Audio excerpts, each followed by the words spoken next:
بسم اللہ الرحمن الرحیم بسم اللہ الرحمن الرحیم وَإِذَا اتَّضَحَ هَذَا التَّحْلِيلُ الدَّقِيقُ لِمَنْشَأِ الْأَقْوَالِ فِي الْمَسْأَلَةِ يَتَّضِحُ الْحَقُّ فِيهَا وَهُوَ الْقَوْلُ الثَّانِي وَهُوَ عَدَمُ جَرْيَانِ الاستصحاب مطلقا۔ موضوع بحث ہمارا یہ تھا کہ اقسام استصحاب کلی میں سے کس میں ثالث میں آیا استصحاب جائز ہے یا جائز نہیں ہے۔ انہوں نے فرمایا تھا اس میں تین نظریات ہیں۔ بعض کہتے ہیں کہ جریان الاستصحاب مطلقا، دوسرا تھا کہ عدم و جریان الاستصحاب مطلقا، اور تیسرا نظریات تفصیل کا تھا۔ فرمایا وسر الخلاف فی ذالک، انہوں نے کل بڑے واضح کیا کہ ان تین اقوال کی بنیاد کیا ہے، کیوں لوگ ان تین حصوں میں تقسیم ہو گئے کہ کوئی اس کا قائل ہے کہ یہاں استصحاب جاری ہو سکتا ہے اور کوئی نہیں ہے۔ وجہ کیا ہے؟ کل کے درس میں وہ ساری وجہ بیان فرمائی کہ آیا ارکان استصحاب میں جو پانچواں رکن تھا وحدت و متعلق الیقین و شک، آیا وہ وحدت خارجیہ شرط ہے یا وحدت نوعیہ بھی کافی ہے؟ ٹھیک ہے جی۔ اور دوسری بات تھی کلی طبیعی کے بارے میں جو علم منطق میں بحث ہوتی ہے، وہ یہ تھی کہ آیا کلی کی نسبت ایسے ہے جیسے ایک باپ کی اپنے ہی چار بیٹوں کی طرف ہوتی ہے، یا کلی کی نسبت اس طرح ہے کہ جیسے مختلف بیٹوں کی نسبت ان کے اپنے اپنے آبا کی طرف ہوتی ہے۔ یہ باتیں کل ہوئیں۔ شیخ مظفر آج اپنا نظریہ بیان فرما رہے ہیں، کوئی دقیق بات نہیں، خالی ترجمہ ہے، صرف خلاصہ آپ کو گزارش کر دوں۔ وہ یہ ہے کہ میرے نزدیک قول حق قول ثانی ہے، یعنی عدم و جریان الاستصحاب مطلقا، کہ استصحاب کلی قسم ثالث میں اصلاً استصحاب جاری نہیں ہو سکتا۔ مطلقہ سے مراد کیا؟ کہ چاہے فرد ثانی فرد اول کی موجودگی میں وہاں اس کے وجود کا احتمال ہو، چاہے وہ مقارن ہو تقارن اتفاقی، یا وہ تبدل ہو، جو بھی ہو، اصلاً تینوں قسمیں جو کل بیان ہوئی تھی جاری نہیں ہے۔ وجہ بالکل آسان، فرماتے ہیں اس لیے کہ ارکان استصحاب میں جس وحدت متعلق یقین و شک کی بات ہوئی تھی وہاں وحدت نوعیہ کافی نہیں ہے، بلکہ وحدت خارجیہ وحدت شخصیہ شرط ہے، اس لیے کہ ہر فرد پر اس کے اپنے احکام مترتب ہوتے ہیں۔ بات نو پر نہیں ہے، بات اس فرد کی ہے کہ اگر وہ فرد وہاں ہوگا تو اس پر اس کے لیے جو مختص احکام ہیں وہ جاری ہوں گے، اگر وہ فرد نہیں ہے تو وہ احکام بھی نہیں ہیں۔ بڑی سادہ سی مثال ہے، جو نابالغ ہوتا ہے انسان وہ بھی ہوتا ہے، جو بالغ ہوتا ہے انسان وہ بھی ہوتا ہے، جو مجنون ہوتا ہے انسان وہ بھی ہوتا ہے، جو عاقل ہوتا ہے انسان وہ بھی ہوتا ہے، لیکن جو احکام ہوتے ہیں وہ اس شخص سے معین اس شخص پر ہوتے ہیں، فرد پر ہوتے ہیں۔ عاقل کے اپنے احکام ہیں، مجنون کے اپنے احکام ہیں، بالغ کے اپنے احکام ہیں، نابالغ کے اپنے احکام ہیں۔ لہذا ہمارے نزدیک اس رکن استصحاب کو پورا کرنے کے لیے کہ جو رکن تھا کہ وحدت و متعلق الیقین و شک، اس میں وحدت نوعیہ کافی نہیں ہے، لہذا وحدت خارجیہ ہو۔ وحدت خارجیہ سے میری جان مراد یہ تھی کہ جو فرد اس کلی کا پہلے متیقن تھا اب وہی مشکوک البقا ہو، اس کی جگہ کوئی اور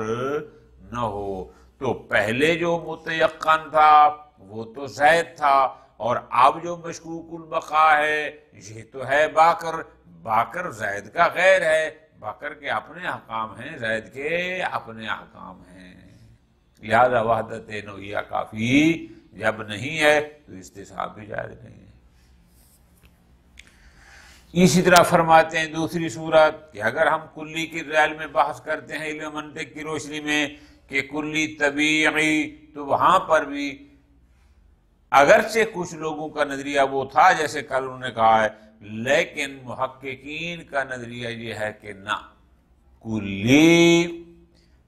افراد کے ضمن میں پائی جاتی ہے، اور جو ہی ایک فرد وجود میں آتا ہے کلی اس کو عارض ہوتی ہے، اس کا وجود عارضی ہے، یعنی زید وجود میں آیا تو اس پر کلی انسان عارض ہو گئی، پھر بکر وجود میں آیا تو اس پر ہو گئی، الی آخر ہی، یعنی اس کی نسبت ایسے ہے جیسے زید پیدا ہوا تو اس کی نسبت اس کے اپنے باپ کی طرف ہو گئی، بکر پیدا ہوا تو اس کی نسبت اس کے اپنے باپ کی طرف، خالد پیدا ہوا تو اس کی نسبت اس کے اپنے، جب تک وہ پیدا نہیں ہوا تب تک اس کی باپ کی طرف نسبت بھی نہیں ہوئی۔ وہ فرماتے ہیں کلی کی بھی یہی صورتحال ہے، لہذا جب کلی عارضی ہے، اپنے افراد کو عارض ہوتی ہے، وہ فرد ہوتا ہے تو کلی ہوتی ہے، وہ فرد نہ ہو تو کلی نہیں ہوتی، لہذا جب وہ فرد جائے گا تو وہ اپنی کلی بھی ساتھ لے جائے گا، جب دوسرا فرد آئے گا تو وہ اپنی کلی لے کر آئے گا، وہ عین کلی نہیں ہے دونوں افراد میں، کہ جیسے ایک باپ کی نسبت اپنے چار بیٹوں کی طرف ایک ہی ہوتی ہے کہ وہی باپ اس کا برابر ہے، اس طرح نہیں ہے، بلکہ ہر ایک میں مستقل ہے، جیسے مختلف افراد کے مختلف اپنے باپ ہوتے ہیں اور ہر ایک کی نسبت اپنے باپ کی طرف مستقل ہوتی ہے، یہاں بھی جو افراد کلی ہیں ہر فرد کی نسبت اپنی کلی کی طرف مستقل ہے، جب ایک کلی جائے گی دوسری بھی ساتھ اپنی، جب ایک فرد ظاہر ہوگا، ارتفاع ہوگا، مرفوع ہوگا، اس کی کلی بھی اس کے ساتھ جائے گی، لہذا جب زید اس مکان سے چلا جائے گا تو جو کلی زید کے ضمن میں موجود تھی وہ کلی بھی وہاں سے مرتفع ہو جائے گی۔ زید میں موجود کلی علیحدہ ہے، بکر میں موجود کلی علیحدہ ہے، لہذا جس کلی کا زید کے ضمن میں ہمیں یقین تھا وہ اب متیقن الارتفاع ہے، اور جو مشکوک البقا ہے یہ تو پہلے سے متیقن الحدوث تھی ہی نہیں کہ ہم کہیں کہ آیا آپ استصحاب کریں یا نہ کریں۔ بس ہمارے نزدیک قول ثانی ہی قول حق ہے۔ آپ یہ کہیں گے کہ بس شیخ مظفر رحمۃ اللہ علیہ کے نزدیک اقسام استصحاب کلی میں سے قسم ثالث میں استصحاب مطلقاً اس کی تینوں قسموں میں جائز نہیں ہے۔ اب ممکن ہے کوئی کہہ دے کہ جناب پھر آپ قسم ثانی میں تو آپ استصحاب کے قائل تھے، وہاں بھی تو اس سے ایک رطوبت ظاہر ہوئی تھی، اس کو شک تھا کہ پتہ نہیں بول ہے یا وہ منی ہے، اور وضو کے بعد آپ یہ کہتے ہیں کہ پتہ نہیں وہ حدث زائل ہوا یا نہ ہوا، وہاں تو آپ استصحاب حدث کے قائل تھے، وہاں تو آپ اس میں اور اس میں کیا فرق ہے؟ فرماتے ہیں زمین آسمان کا فرق ہے۔ وہاں پر جب اس بندے سے ایک بلل سرزد ہوئی تھی، اس کو حدث کا یقین تھا، اس کے ساتھ قید اصغر و اکبر، قید بول و منی نہیں تھی، یقین ہو گیا کہ مجھ سے ایک طبیعت حدث سرزد ہوئی ہے،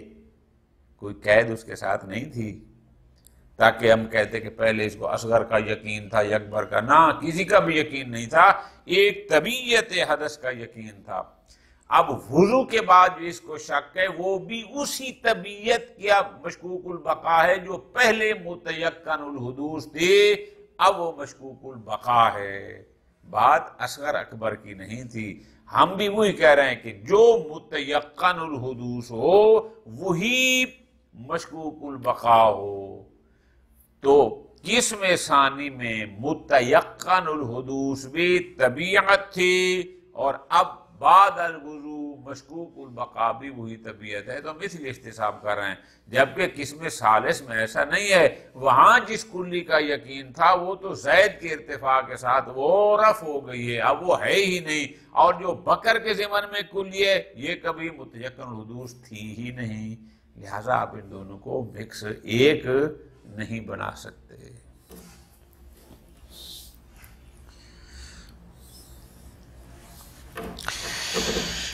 وَإِذَا اتَّضَحَ هَذَا التَّحْلِيلُ الدَّقِيقُ لِمَنْشَإِ الْأَقْوَالِ فِي الْمَسْأَلَةِ يَتَّضِحُ الْحَقُّ فِيهَا۔ شیخ مظفر رحمۃ اللہ علیہ فرماتے ہیں کہ یہ جو قسم ثالث میں تین نظریات بنے، تو ہم نے اس کی تحلیل کی ہے کہ ان تین نظریات کی بنیاد کیا ہے، وجہ کیوں ہے کہ یہ علماء تین حصوں میں تقسیم ہو گئے۔ ہم نے اس وجہ کو بیان کر دیا۔ اب ہمارے لیے ان میں سے قول حق واضح ہو گیا۔ ہمارے نزدیک قول حق هو القول الثانی هو عدم و جریان الاستصحاب مطلقہ، کہ اقسام استصحاب کلی میں سے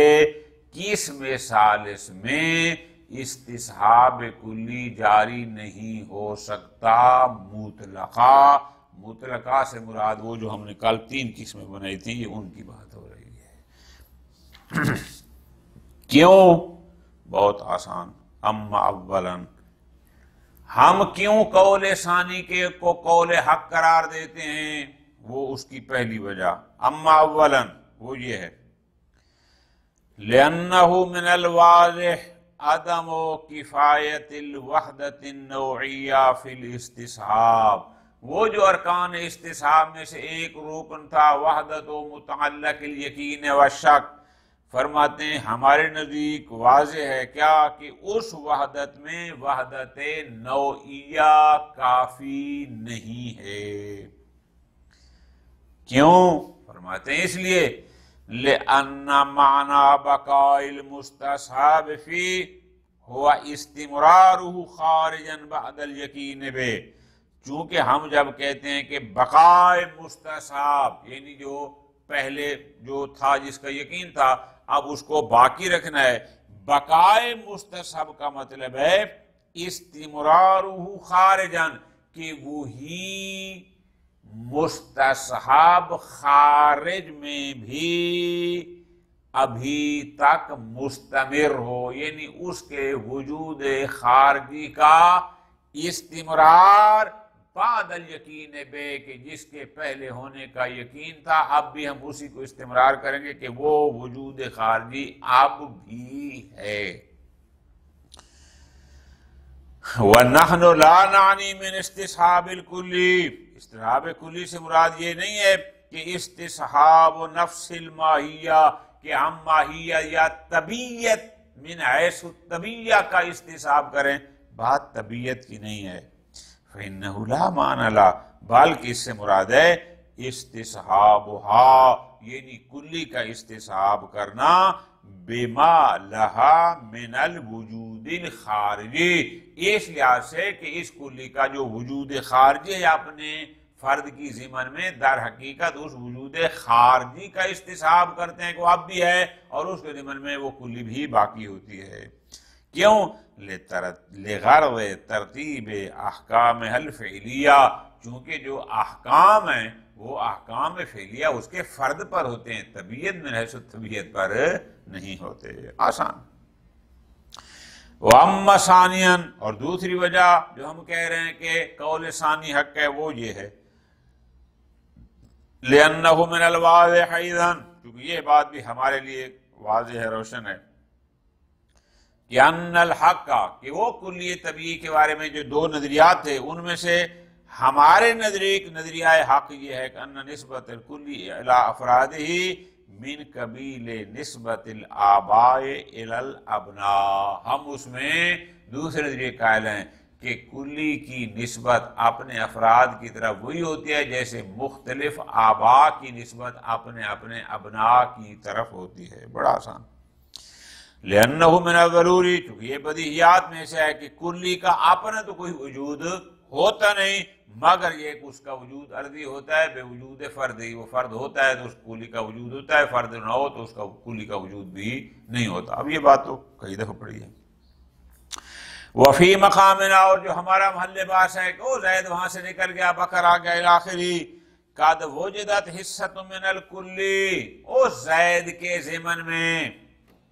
کلی یعنی انسان موجود تھا،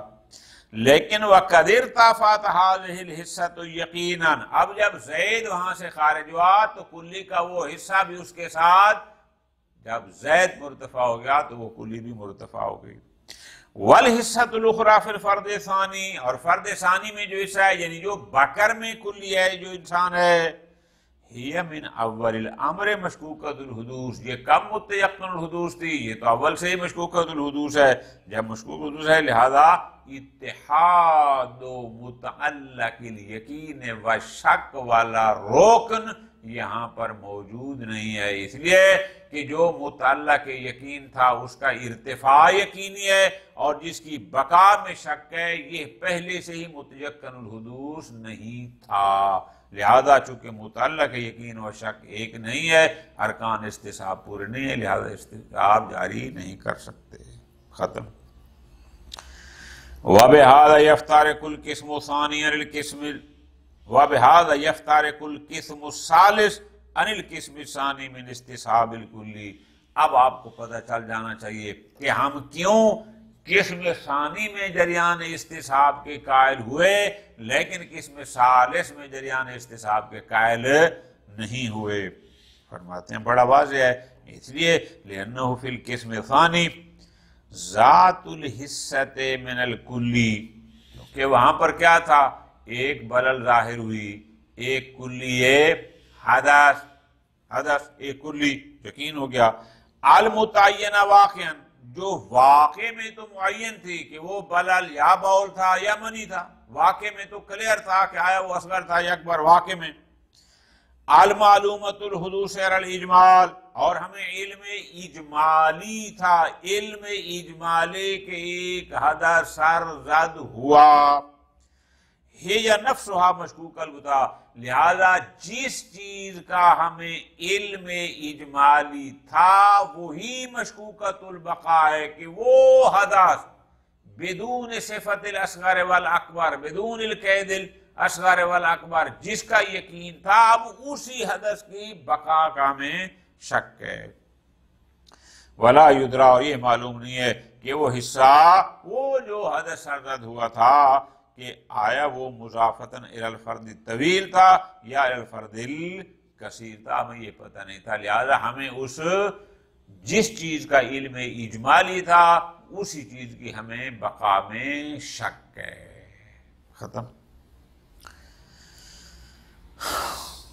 جبکہ جسم ثالث میں ایسا نہیں ہے، وہاں تو زید کا یقین تھا، اب بکر کی بقا کا شک ہے، تو زید کے ضمن میں جو کلی تھی وہ رفع ہو گئی، بکر کے ضمن میں جو کلی ہے وہ اور ہے، یہ ایک نہیں ہے، جبکہ وہاں پر ایک ہی تھی۔ ہاں بالکل آسان۔ وَبِهَذَا يَتَّضِحُ، اور فرماتے ہیں اسی طرح وہ جو شیخ انصاری رحمت اللہ علیہ نے قول تفصیلی کی طرف رجحان کیا تھا، کیا کہ اگر فرد اول کی موجودگی میں فرد ثانی کے وجود کا احتمال ہو تو پھر استصحاب کر سکتے ہیں، اگر تقارن ہو تو پھر نہیں کر سکتے۔ فرماتے ہیں وَبِهَذَا يَتَّضِحُ أَنَّهُ لَا وَجْهَ لِلتَّفْصِيلِ الْمُتَقَدَّمِ الَّذِي مَالَ إِلَيْهِ الشَّيْخُ الْأَعْظَمُ، کیوں جی؟ بالکل آسان۔ فرماتے ہیں فَإِنَّ احتمال وجود الفرد ثانی فی ظرف وجود الفرد الاول، یہ احتمال کہ شاید فرد ثانی فرد اول کی موجودگی میں وہاں پر آ گیا ہو، کل میں نے بڑی آسان مثال دی تھی کہ یہ احتمال کہ ابھی زید بھی گھر میں موجود تھا اور بکر بھی اس کی موجودگی میں آ گیا اور کچھ لمحے یہ دونوں وہاں اکٹھے رہے کہ لا یقدم ولا یؤخر، جو مقدم یا مؤخر نہیں تھا۔ فرماتے ہیں لا یضمن الوحدۃ الخارجیہ للمتیقن والمشکوک، تو اب یہاں پر وہ جو رکن استصحاب تھا وحدت و متعلق یقین و شک، اب فرماتے ہیں اس متیقن و مشکوک کی وحدت خارجیہ کو متضمن نہیں ہے کہ خارج میں بھی یہ ایک تھے، نہ ایسا نہیں ہے۔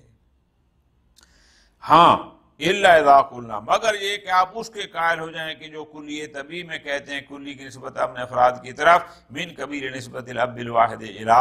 ابنائہ، جبکہ وہ نظریہ ہمارے نزدیک درست نہیں ہے۔ فرماتے ہیں وحاشا شیخ ان یرا ھذا الرائے، اور میرا نہیں خیال کہ شیخ انصاری جیسی اتنی بڑی عظیم شخصیت وہ اس نظریے کی قائل ہو کہ جو کمزور نظریہ ہے۔ خوب، لا شک ان الحصۃ الموجودۃ فی ضمن الفرد الثانی، فرماتے ہیں دیکھو وہ حصہ جو فرد ثانی کے ضمن میں موجود ہے، یعنی وہ انسان کلی جو فرد ثانی جو بکر کے ضمن میں موجود ہے، من اول الامر مشکوکۃ الحدوث، وہ تو پہلے اس لیے کہ متیقن الحدوث تو کوئی اور تھا، اور جو متیقن الحدوث تھا وہ جو زید کے ضمن میں کلی موجود تھی وہ اب یقیناً متیقن الارتفاع ہو گئی ہے، لہذا نہیں ہو سکتا۔ پس وَيَكُونُ وَزَانُ هَذَا الْقِسْمِ وَزَانُ اسْتِصْحَابِ الْفَرْدِ مُدَّتْ، لہذا یہ جو قسم ہے اس کا حکم انشاءاللہ اس فرد مردد کے استصحاب کے حکم ہے، جس کی بات اب انشاءاللہ ہم کل پڑھیں گے انشاءاللہ۔ تنبیہ، یہ ایک چھوٹی سی تنبیہ ہے کہ اگرچہ ہم اس بات کے قائل ہو گئے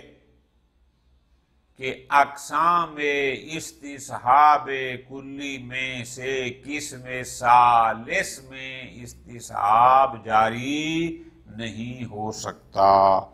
لیکن کچھ علماء کرام یہ کہتے ہیں، پوری توجہ میری جان، وہ کہتے ہیں کہ اگر عرف کہیں پر تسامح کرتا ہے، چشم پوشی کرتا ہے، با ایمانا، ذرا غور کرنا کہ اگر ہم بدقت عقلیہ تجزیہ کرتے ہیں تو وہاں متیقن الحدوث مشکوک البقاء نہیں ہوتا، لیکن عرف وہاں پر چشم پوشی کرتا ہے اور عرف اسی متیقن الحدوث کو حکم باقی میں لیتا ہے، اگرچہ بدقت عقلیہ ایسا نہیں ہے، لیکن عرف کہتا ہے کہ نہیں جس کا یقین تھا وہ اب بھی باقی ہے، تسامحاً۔ فرماتے ہیں اگر ایسا مورد ہو تو پھر کوئی حرج نہیں ہے، وہاں استصحاب جاری ہو سکتا ہے، لیکن اس میں پھر یہ آپ کو کلیئر کرنا ہوگا کہ آیا یہاں عرف تسامح کا قائل ہے یا تسامح کا قائل نہیں ہے۔ مثلا ایک چیز پہلے سے سیاہ تھی یقیناً، اب بعد میں عرف شک کرتا ہے کہ آیا اس سیاہی ہوئی والی ہے یا کوئی اور آئی ہے، یا وہی سیاہی تھی اور اب یہ تبدیل ہو گئی ہے، مطلب نسبتاً تھوڑے ضعیف کلر میں، تو عرف تسامح کرتا ہے اور وہ کہتے ہیں نہیں وہی ہے،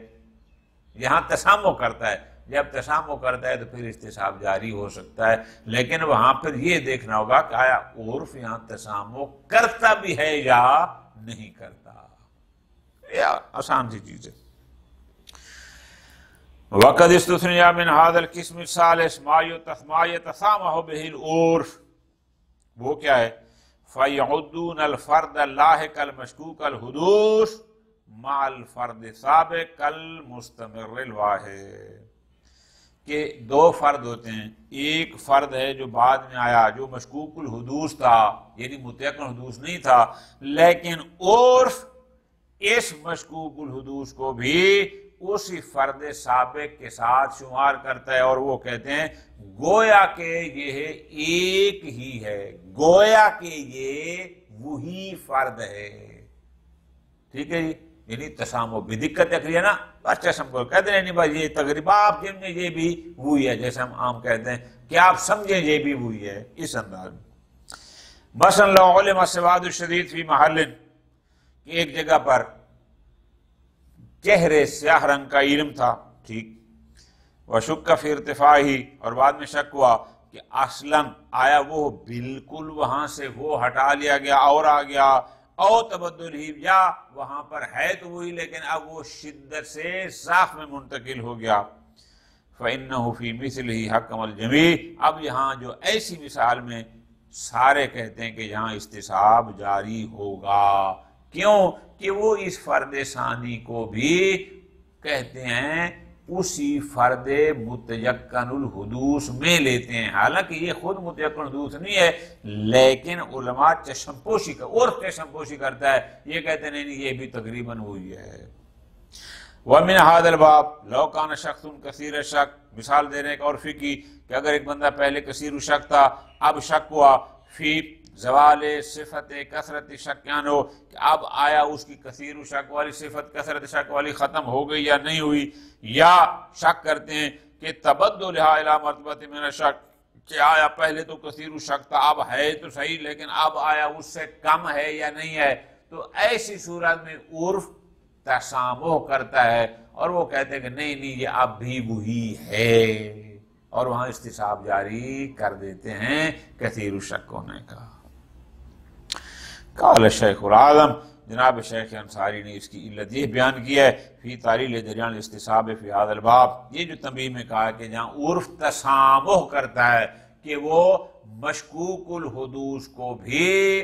حکم استمرار میں مثل متیقن الحدوث کے لیتا ہے تسامحاً لا بدقت نقلیہ، تسامحاً، فرماتے ہیں اس کی وجہ یہ ہے العبرۃ فی جریان هذا الفعل، شیخ انصاری یوں فرماتے ہیں العبرہ فی جریان الاستصحاب، یہاں پر استصحاب جاری کرنے میں معیار کیا ہے، وہ ہے عد الموجود السابق، اسی موجود سابق کو شمار کرنا مستمرن الی اللاحق، استمرار چلاتے تھے لاحق تک، کہ لو کان الامر ولو کان الامر لاحق ولا تقدیر وجود ہی، اگرچہ وہ بعد والا امر بالفرض اگر وہ ہو تو وہ بحسب دقت العقلیہ فرد سابق سے مغایر بھی کیوں نہ ہو، لیکن عرف کہتا ہے کہ نہیں یہ اسی کا استمرار ہے، یعنی ان العبرۃ اتحاد المتیقن والمشکوک، وہ جو رکن استصحاب تھا کہ اتحاد و متعلق یقین و شک، اب یہاں بھی اتحاد متیقن مشکوک کو لیتے ہیں الاتحاد عرفاً و بحسب نظر المسامحی، اگرچہ وہ دقت عقلیہ کے لحاظ سے متیقن اور مشکوک جدا جدا ہیں، لیکن عرف ان کو متغیر قرار نہیں دیتا، تو اس بنیاد پر یہاں پر بعض صورتوں میں استصحاب جاری کرتے ہیں، کس میں؟ ثالث میں۔ وصلی اللہ علی محمد وآلہ